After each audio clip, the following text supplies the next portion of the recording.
In this video, I'm going to show you the best way you can do if you want to rejoin a Discord server when you are banned.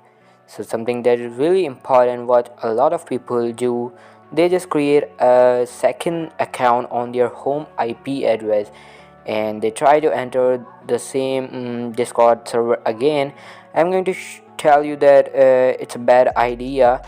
It probably won't work because if you get banned from a Discord server, you're most likely also going to get your IP banned, which means if you create a new account on the same internet connection, you will instantly be banned or not even allowed into the Discord server.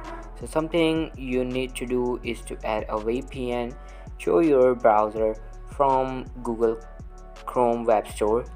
You can choose any of the VPN from them and add the VPN extension.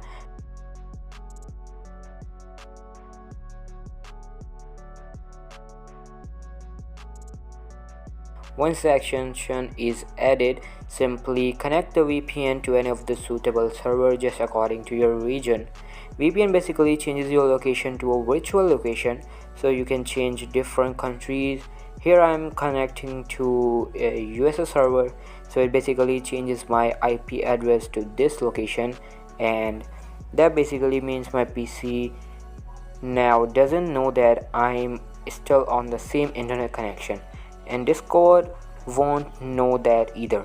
So what I can do, I can open up an incognito tab and go to the Discord and create a new account. So I'm not going to show you this process because I'm sure you know how to create a Discord account, and after creating a Discord account, you can enter the same server again. So for today's video guys, I hope you have learned something new. Thank you so much for watching.